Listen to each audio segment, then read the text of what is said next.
Hey, business building warrior, I've got a treat for you today. Welcome to Silent Sales Machine Radio Podcast. I'm the normal host, Jim. Nothing normal about me, really, but typically I'm the host on most episodes. Today, we've got a couple guest hosts, however, who are going to take over here in just a moment.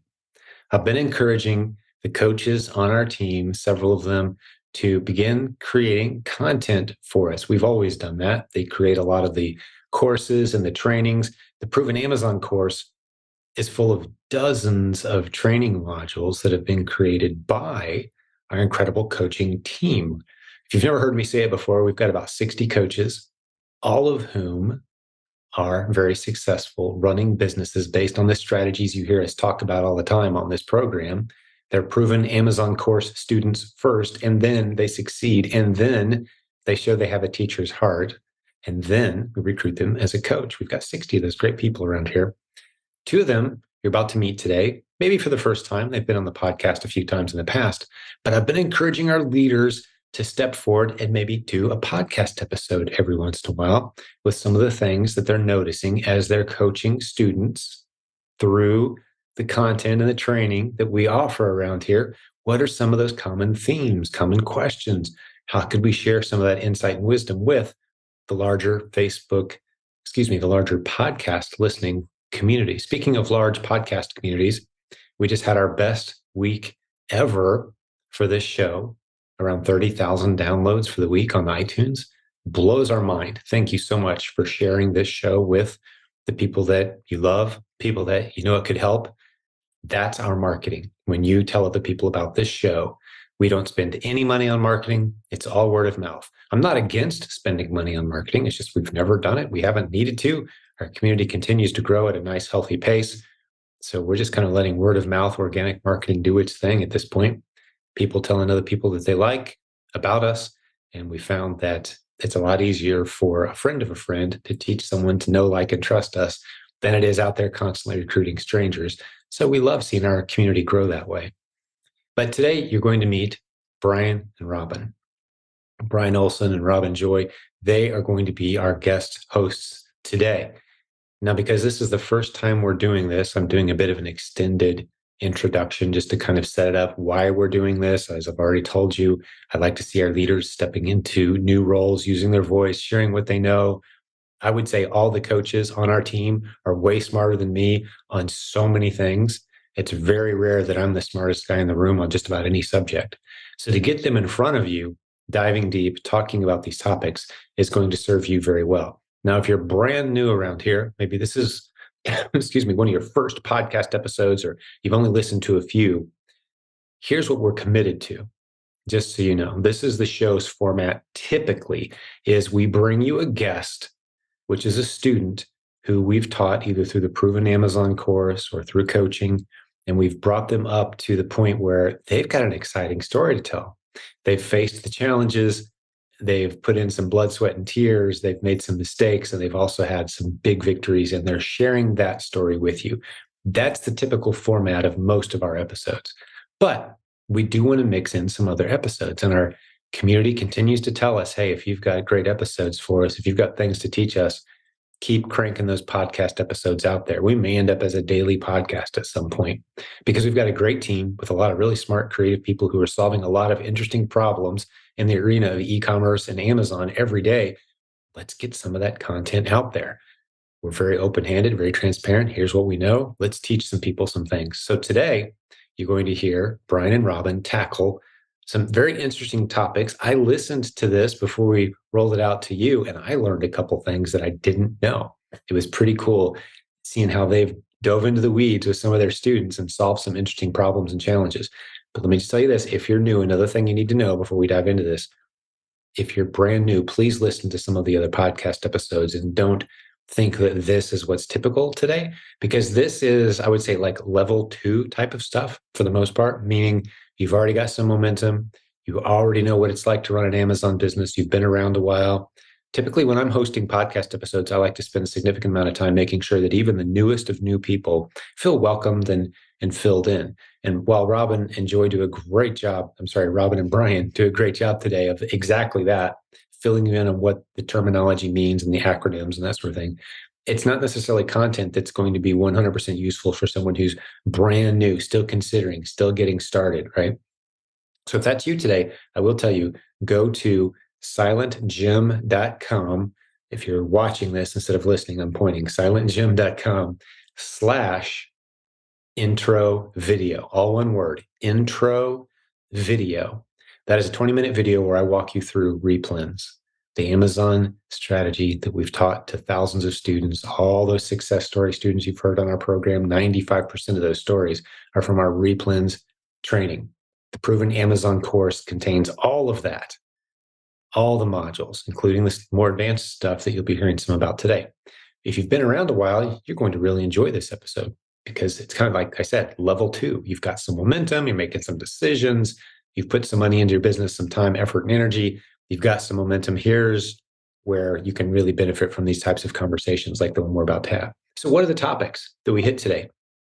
I loved learning about the new MCF, multiple channel fulfillment options that Amazon offers. I learned a lot about that from today's episode that you're about to hear, as Brian and Robin discussed. Multi-channel fulfillment, meaning you can sell products from any website and Amazon will ship them to your customer. And you can now set by default, as you'll soon learn, unmarked boxes. So people aren't confused placing an order on your website and getting an Amazon box and thinking, oh, maybe I should have just gone to Amazon to get this, where they see a different price, for example. Yeah, you want to use that multi-channel fulfillment service if you're selling inventory that Amazon has on other websites. And I talk about where you can do it, where you can't do it, who it's a good idea for, that sort of thing. It's really cool segment. And you kind of start there.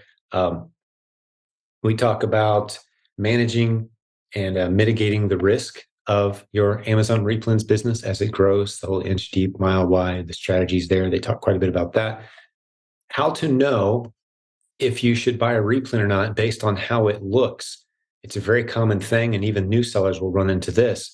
You see a product on the shelf and it's like, oh, this is an exciting replen. But then you look on Amazon and the picture looks a little different. The barcode is the same maybe, or the font has changed. When is it okay to sell against a product that may look a little different? What are the lines in the sand there? And they dive into that topic and handle it very well. It's a great segment because I can tell you this, you don't have to have an exact match of every element of the product's, let's say, packaging to have a good match for a replen. And they talk you through where those lines in the sand are for them and where they probably should be for you as well. We discuss how many units you should send in when you're testing. That was an interesting part of the discussion as well. I'm testing out a new replen. How many units do I send in? How do I decide how many? How do I know when it's a good test? Great segment. And then finally, Amazon's in-stock Head Start program. If you're not aware of that, they dive into a little bit of how that can make you think your inventory is just not selling, when really all that's happening is it hasn't been checked in yet. It just hasn't been checked in yet. You think it's been checked in because it's available to sell, but it's got like 10-day delivery time. Well, that's because the product is still in transit. And that will affect your sales negatively, unfortunately, because customers will see your price and your inventory 10 days out because it's still in transit to Amazon. And you'll think, well, nothing's selling. I have to drop my price. I have to get down to competitive pricing. No, wait till it's actually checked in. That's a great discussion about the in-stock Head Start program that Amazon's launched out there. It's a good thing, but it can actually encourage sellers to drop their prices way sooner than they should or need to in order to move inventory. So enjoy that episode today with a great, healthy discussion on those topics and a few other bonus things moved in there as well. But I wanted to spend some time, like I said, doing an introduction, telling you how much we love and appreciate and respect the work that all of our coaches are doing. And today, as you meet Brian and Robert, you're going to start to see why we're so excited about our coaching program. I hope other coaches will be doing this along the way as well. I'm certainly encouraging them to do so. Hey, if you're in our coaching program, encourage your coach. Hey, when are you going to do a podcast episode? And when am I going to see your face on Silent Sales Machine Radio? You should do a guest episode appearance based on this topic that we're talking about right now. I think it would help others. So if you're in our coaching program, encourage your coach. They're all welcome to step up and do this, and we'd love to hear from them and see them start to step into that new leadership role, serving this community in a fun, creative way. Very long introduction today. I apologize for that, but I really wanted you to hear from my heart on why we're doing this, what you're going to hear today. And I promise my introductions as we do these in the future will be much, much shorter. But let's get into the content today with my good friends, Brian and Robin. Enjoy. All right. Welcome to another episode of Silent Sales Machine Podcast. Special guests. We're calling this Coach's Corner. I don't know. Maybe we'll come up with a better name for it at some point in the future. What do you think? Sounds good to me. What we want to do here is give some ideas about some of the things we come across as coaches for jimdotcom coaching program and see if we can't answer some of the questions that we are commonly asked for everybody in this kind of podcast. Great. Tell me who you are. I'm Robin Joy. How do you do? Hey, Robin. Brian Olson here. I know you. Yeah. All right. Well, we've got a rough format we're going to cover today, but let's start off with kind of some news. What's in the news lately? Like we just finished up Q4. Everyone was like probably crazy busy through the end of November and was probably looking more at their daily sales than they were at the news, because every available minute we're trying to enjoy the season, right? Spending time with friends, family, and loved ones. Well, we have some of our busiest times of the year in our business. Right. While we're kind of celebrating and reaping the reward from all the hard work. Mm-hmm. So what did you pick out? Well, you're talking about Amazon news from Amazon. I'm talking about Amazon news. Yep. The news that we would see when we log into Seller Central, when we see on our mobile app, what have you. Mm-hmm. Okay. So I saved a news article from Seller Central recently, and it was about MCF, multi-channel fulfillment. And it says in that article that they are going to start sending all MCF orders, with a few exceptions, and you'll have to look at that article for the exceptions, but they're going to send it in plain packaging automatically. So you don't have to pay extra to have it in plain packaging, but non-Amazon branding on those MCF orders. Great. So MCF, gosh, we're all over the acronyms, right? You can't escape it no matter what business you go to. But multi-channel fulfillment, explain to me what multi-channel fulfillment actually is. Multi-channel fulfillment is a way that Amazon has where you can sell on any platform, Facebook Marketplace, Mercari, eBay, any Walmart, any marketplace. You decide whether it's okay or not between you and the marketplace. But if you have things in Amazon warehouses that you want to send to a customer who bought, for instance, from you and your eBay store, you don't want to have that shipped back to you and then send it to the customer. Amazon allows you to use multi-channel fulfillment to send that item directly from your inventory in Amazon to the eBay customer or the customer on the other platform, or a friend, or yourself if you want to. Okay, so I have to have inventory in stock in the Amazon warehouse. And like we use Joe Lister to cross-list our listings from Amazon over to eBay. And what we found is that some types of items sell well or sell better even on eBay than they do on Amazon. But the listing, like we have to be in stock on Amazon in order for us to actually sell something on eBay. And if we're using Joe Lister, we do. Right. And if we're going to send it from Amazon's warehouse through the multi-channel fulfillment program, then yes, we do need to be in stock in an Amazon warehouse. Right. And then when we get the eBay order, actually Joe Lister, and this is not a pitch for Joe Lister at all, but can take care of all that for you, right? Oh, we sold it on eBay. Joe Lister can go create the order, the MCF order for you on Amazon, and then go ahead and ship it to your customer. That's right. And in the old days, then that package that your customer got would come in an Amazon box with Amazon tape, and they would know, wait a second, I got this thing, I thought I was ordering from eBay, and it actually came to me from Amazon. Mm-hmm. Yep. Now that's no longer the case. It's not going to have Amazon branding on it anymore, with a few exceptions. Okay, great.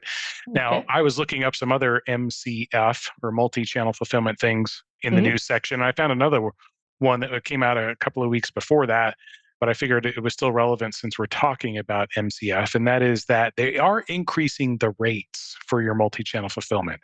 Ah, And so they don't specify in that article exactly how much they're going up, but if you find that article, which we can put in the show notes, and then click on the link once you're logged into Seller Central, then it'll give you the breakdown of what the increase is. But in exchange for that price increase for basically the FBA fee, right, to have the item mm-hmm. shipped to your customer, they're going to give you the ability to do the nondescript packaging, and they're going to increase their shipping speed. So the Oh, default shipping speed when you were using multi-channel fulfillment without having to pay any extra was a 7-day fulfillment window. And so if mm-hmm. you sold it on eBay on Monday, then and this is probably 7 business days, Mm-hmm. wouldn't get there. It could have up until the following Wednesday to get there Mm-hmm. using that MCF service from Amazon. Now they've shortened that for the default fee to 5 days. So we're Oh, saving 2 days there. that's good. They are charging a little more for it, so you want to check your price on each item before you list Absolutely. it. Yep. But that's really a nice thing to have. I think that'll help me a lot in the things that I sell on eBay to be able to shorten that delivery window. And you still can order it priority or faster if you pay more, even more than that, right? Yeah. They give you those choices. You can still do priority and expedited shipping. So 2 and 3 day options are still available. Just cost you a little bit more. And you still get heavily discounted rates when you're shipping 2 or more things as well. So much Oh, better from Amazon multi-channel fulfillment. You're using the power of Amazon's, and their purchasing discounts, power, their discounts with UPS and right? Postal Service. And I don't know if you can still do FedEx there or not, but Okay, anyway, lots of great stuff with great. MCF as we start to add additional streams of income to our business. Now it makes it much easier. When I go to Facebook and say, hey, I want to sell this thing and I will offer free shipping, it's something I have in the warehouse and I can, have it shipped from Amazon. That's great. Yeah, I like it. Okay, so that's what we found in the news today that we want to talk about. Can you tell us, Brian, some of the questions that you've been getting asked, some common questions that we get from coaching clients from the Yeah, Jim this Cochran program? Yeah, the next section of this particular episode is going to be some of the questions we get asked a lot and what is our response as coaches. Okay. So the first one is I think this came from you in one of your sessions today, in fact. So hot off Mm-hmm. the presses, as they say. How should I address a listing where the packaging is different, but all other things about that product seem to line up to be a perfect match? So the Mm-hmm. packaging has a new updated logo or a new updated coloring scheme, whatever, but the image that's out on Amazon is the old one from who knows how long ago. It could be very old at this point because let's face it, unless you are the brand owner, it's virtually impossible to get things updated these days. I mean, some updates are still happening, but if you can't get the picture updated and you're selling the newer version, how do we know that's okay? Well, I'll tell you, the way I answer this question is if you are sure that it's the same item and the customer is not going to be upset, if you were buying this item and you got this new packaging and that's not going to make any difference to you, you feel like the customer is going to feel like that, then I would go ahead and, as long as it's the same size, the same volume, the same ingredients, whatever the situation is, I would sell on that same one. This happens a lot in the grocery category, in the health and home category, things like that. So consumables, it happens a lot in the consumables. So I would make sure that. And then a second place I like to look is in the comments to see, has anybody been commenting saying, I didn't get what I ordered. This wasn't what the listing was supposed to be for. Are they complaining? And that would help you to know if this is, going to be a problem for you or not. What do you think? What do you say? Yes, I agree. I especially love the tip there around checking the comments. That's something Mhm. that if, as a consumer, if I have questions, that's one of the first places I'm going to go. And then it also brings up another caution flag for me Mhm. if that happens. If it is unclear, the listing is unclear about maybe the title Mhm. doesn't match the picture or the bullets or something like that is a little it doesn't line up, and you see a lot of questions at the bottom of that listing is like, hey, this says 4-pack but I only got 2, or Yeah. As sometimes we see it all the time. This is such a ripoff. It said 6-pack and I only got one. And theoretically that is getting much smoother these days. If it's harder to update the listing picture, then it's certainly harder to update the title too, right? And any of the details in the listing. But you're right. Just going down there, checking out the comments. People are asking, is this the 14-ounce version or the 21-ounce version? Right? That will help give you some clues. Right. I agree. All right. The other caution sign I would throw up there is just be super uber careful right now. Can you be super and uber at the same time? But be uber careful, because what happens, we're in this inflationary period, right? It's really been impacting, the United States anyway for the last year or so. And with inflation, you'll see changes in the market that are beyond just the price, right? There's a term out there called shrinkflation. And shrinkflation is, this thing used to be a 16-ounce bottle of whatever, and now it's a 14.8-ounce bottle of whatever. But it looks the same. The listing on Amazon says 16-ounce, and if you get caught filling that with a 14.8-ounce or a 15-ounce, whatever it is, even 15.5, you're going to be subject to complaints and potentially having to answer to not only your customers but to also Amazon about making sure that you're sending in the right stuff. That is true. That's a good point. And as we know, there are no black and white issues. This is your business. You want to treat it, you want to make your own decisions. We're just kind of letting you know what we would do, what we've seen works for people. So, these are kind of those gray areas where you have to make a decision when these things come up. Am I going to sell on this or am I not?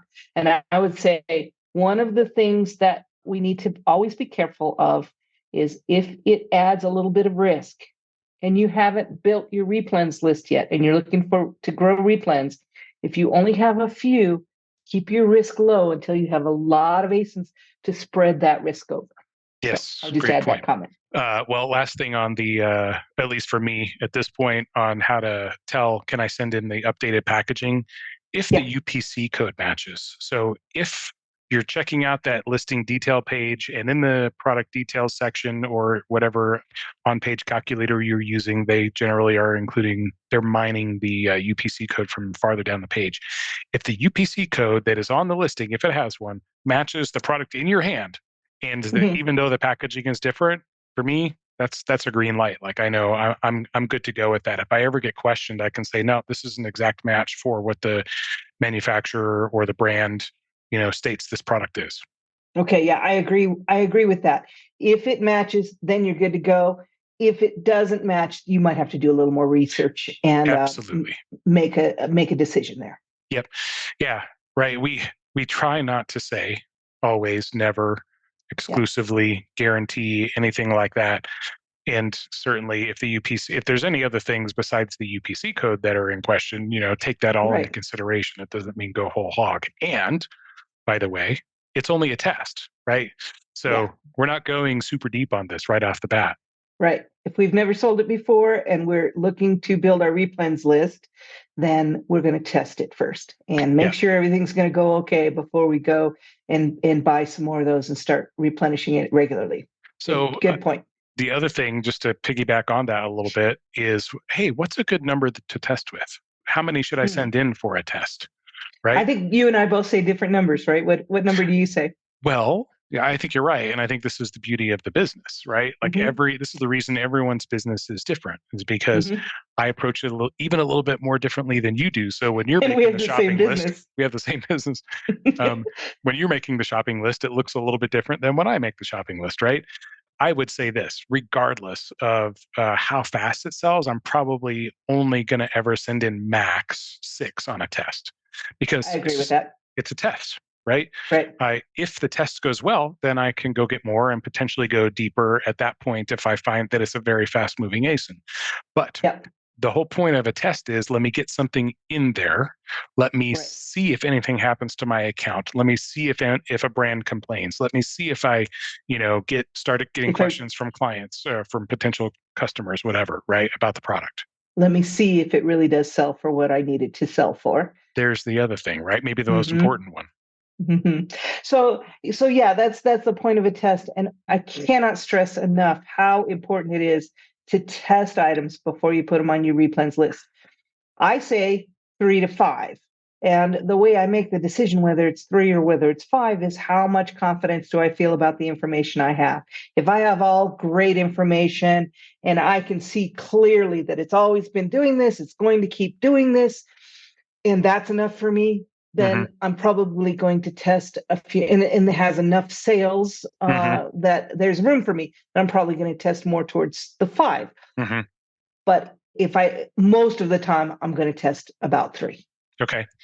Well, let's rabbit trail this just for a minute, because another thought came to me as we're talking through this, and that is, well, I have to spend $90 to get free shipping from this site. And so that's going to give me like 20 units instead of 6. What should I do?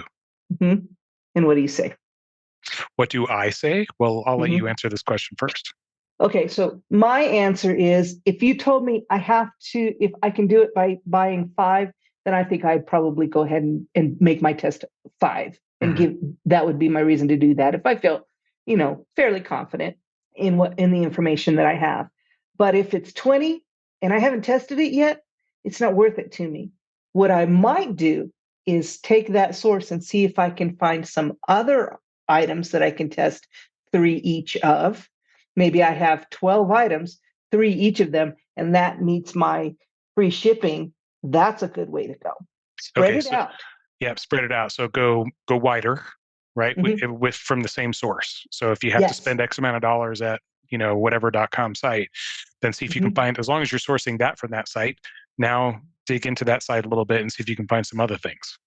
Right. That's what I think I would say. What do you think about that? I think that's a great answer. I would also just be willing to entertain the fact that even if I didn't get free shipping, if I knew what my long-term cost was going to be on that, and if I could still find a way to break even or make a little bit of profit on it for my test, right? Yeah.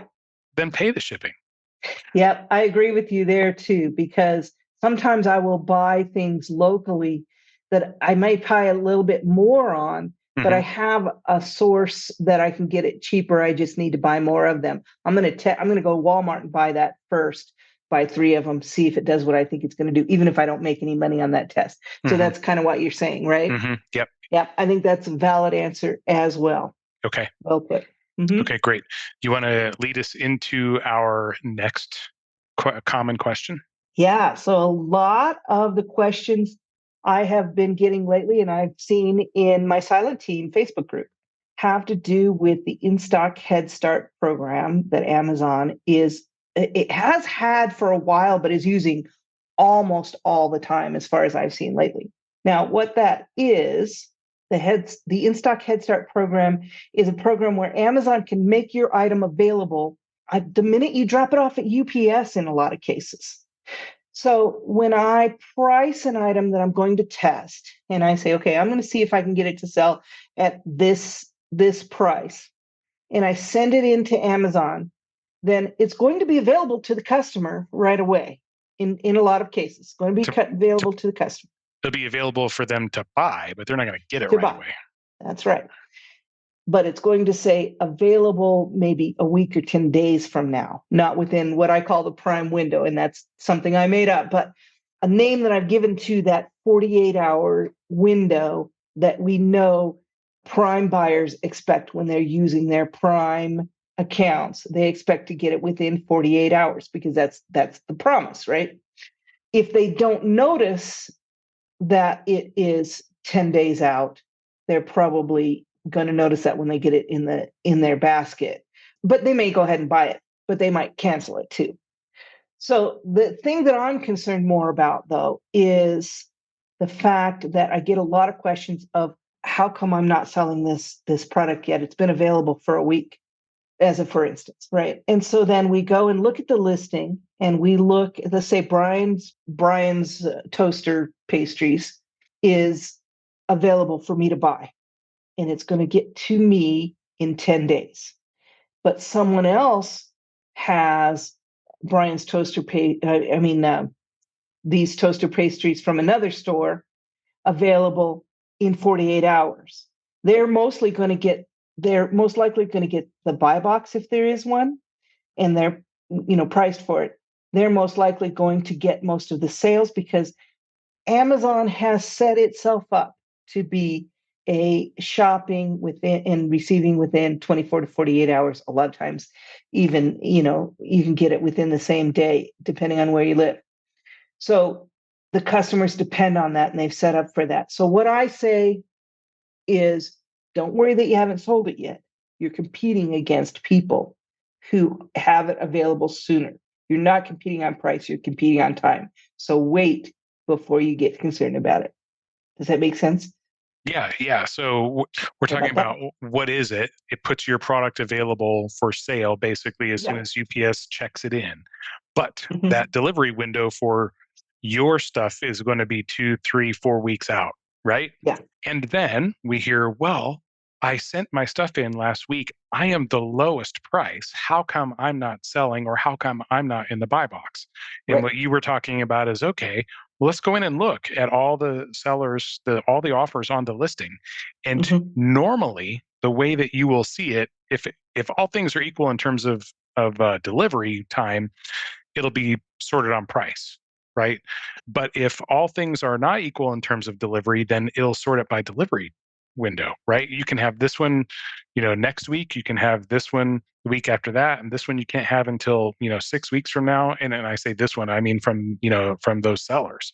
So when you have sent your stuff in and you're the lowest price and nobody's buying from you because you don't have the buy box, most likely, then that's actually by the plan, right? Isn't that by the book? Isn't that how you would expect it to go? What is how I would expect it to go? That I'm not selling it because I'm at the bottom of the list in terms of my delivery date. Right. So it doesn't help me to lower my price anymore. That's right. It doesn't help you right now. It doesn't help you at all.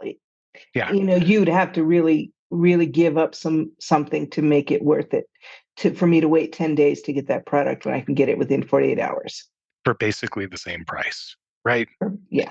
So I think, what I mention to a lot of my coaching clients is don't even, and what we hear a lot of is, well, my repricer, right? I set my repricer in the range and the right repricer just takes over.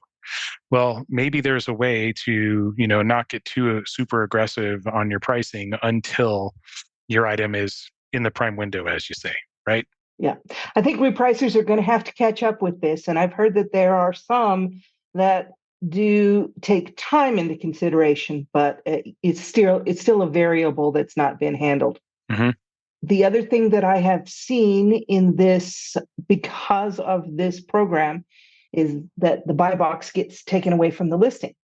So then I've looked at several of these listings where people say, well, there's no buy box there, or the buy box got taken away. Why did it happen? Because they've sold it. The buy box has been this price before, the same price as me, but nobody's within the prime window, and they've taken the buy box away until somebody gets in the prime window. So the buy box goes in and out. So if you are depending on a buy box for your sourcing, it's just gotten harder. So again, the buy box does not have to be the most important thing or an important thing at all when you're sourcing. Okay, great. One last question on this. When or why would this be a good thing to have in your business? When it's a good thing is when I can send it in and sell it, and get the price that I want and not have to reprice it, even though they're not going to get it for a while. That's a customer's choice, not mine, right? So that's a good thing. It allows me to give the customer that option much sooner than it would be if I had to wait until it was available in the warehouse to send to the customer within 48 hours. So I have more chances to make a sale, especially if I'm the only one selling FBA. Yeah, you hit the nail on the head there. That's where I was going with this, which is if that listing was out of stock and I'm sending it in, all of a sudden I'm in stock. And if it's a highly sought after item or it's got, relatively good sales velocity, then as soon as it becomes available for sale, I could be selling it. Yep. And there's a good chance also, just if you watch kind of the cycle of your sales, that if someone does buy that, they actually get it before Amazon projected that they would get it. Because guess what? They interrupt that. When that item is on a truck and it's on its way from Florida to, I don't know, Alabama, it might make a stop in Tallahassee and they're saying, pull this off and we're going to send it to the customer from here. And then it's getting it much sooner than waiting for that item to reach its final fulfillment center destination before they actually send it to the customer. Yep. All right, good. Well, I think we've covered two great topics here of questions that we get asked quite frequently Mhm. as coaches. So, I think we chatted about this earlier. We'd like to leave everyone with some encouraging remarks. So, Mhm. I'm gonna let you start with those. Okay. Well, one thing that I would like everybody to remember when you're building your replens list, if you're new at this, let yourself be new. And remember, you're testing everything before you decide it's going to go on your list and rebuy it and replenish it. Test, test, test, and it's only a test. Hmm. So don't put that weight on your shoulders that this has to go well, or my business is not going to go well. It's only a test. Some of them will pass, some of them won't. You probably won't lose money if you test, and make sure you know where your break even point is and stuff. You probably make a little bit of money even if the test doesn't pass the test and meet your minimum requirements. So Yeah, just take the pressure it's off only a yourself. test. You don't Yeah. have to have $1 million business in your first month, right? Yep. Remember, especially if you're just getting started, you're not good at this, and that's okay, right? Yeah. It doesn't. I know we all hear the success stories and we see them. I Hmm. started, just a short time ago, and I've got this great business, and it's right there for everyone. That just shows you. But give yourself some credit. Give yourself a chance to get up to speed with your new business, your new processes, your new way of thinking, right? Hmm. All right. Yeah, I agree. And the All last right. thing I will say is remember that if you ever run into a problem with any of your ASINs, like you get an IP complaint, you can't find it anymore, it's been discontinued by the manufacturer, so you got outpriced on something and you have some in stock, what's the solution to that problem? Just get more ASINs, more ASINs, more ASINs, more ASINs. You Put know what more solves ASINs in that? your Yeah, inventory. you know what solves that problem? More More ASINs. SKUs. Yep. Yeah. So just keep on building your ASINs, keep adding to your replens list. You will be amazed what your list looks like after a couple, 2, 3 months of doing sourcing. And as you spread that risk, it'll hurt less when something Mm. happens. I And promise. something will happen, right? Things happen. Yep. That's right. Yep. So, okay, great. All right. Wonderful. Hey, Thanks so much, Brian. hey, thank you, Robin. Look forward to talking with you soon. Bye bye. Bye bye. Hey, thanks for hanging out with me today on today's episode. But before I let you go, I've got a special guest. Once a week or so, we bring in my good friend, Mr. Jeff Schick of jeffschick.com. He's our go-to expert for all things Amazon legal. And I love the stories he shares, the real world examples. He's got a large client base of Amazon sellers, a lot of them from our community that he serves. And he's always got something new and interesting to teach us. So, Jeff, what have you got for us today? So I am teaching something about, I'm a big advocate, an ounce of prevention is a pound of cure. And Yep. so I'm always big about finding solutions that prevent people from having problems in the first place. And so today, what I'm going to advocate for every seller to do after they hear this episode is to go into Seller Central and do what's called an inventory audit. Now that sounds big and scary when I say it, using words like that, but it's actually rather simple. A common reason that people run into issues on Amazon, it can be IP claims, it can be suspensions, it can be listing violations, whatever it may be, is because sometimes listings change. So the listing that you listed on maybe 3 months ago, maybe a month ago, maybe 2 years ago, may not be the listing that you're still listed on. So, so how do you do an inventory audit? Well, it sounds complicated. It's actually rather simple. I like to say, go through your active listings. If you've got 1,000 listings in your catalog, but only 200 in stock, let's not waste valuable time on the ones that are inactive until you sell those again. But when the ones that are active, basically you want to go one by one. Click on each one, look at the product detail page. First look at the brand attribute. Make sure, is that brand what you purchased? Is it the same? So, I bought a bottle of, Dawn dish soap. Am I still listed on a Dawn dish soap listing? And if the answer to that is no, then go ahead and chuck it. Delete the listing from your catalog and recall the inventory. It's not worth the risk. Next, assuming that it passed that first check, we're going to look at the title. So we're going to look at how is it written out? Does it look like it's properly formatted? Again, does that product that's in the title match what I'm selling, or is it confusing? Sometimes people run into issues because another seller goes in and edits the title. So, like, let's say it's a multi-pack and you're selling, um, 2 boxes of dishwasher tabs, and maybe each box has 100 tabs in it. Well, you might have listed on it and it was a 200 pack was what it was listed, or it might have said 2 boxes of 100 when you listed on it. Another seller might go in and say a 200 pack. Well, that could be confusing to buyers. So, because they don't know if they're getting 200 packages or one box of 200 packages or 200 tabs. Sure. So you want to make sure that it still makes sense to what you're selling.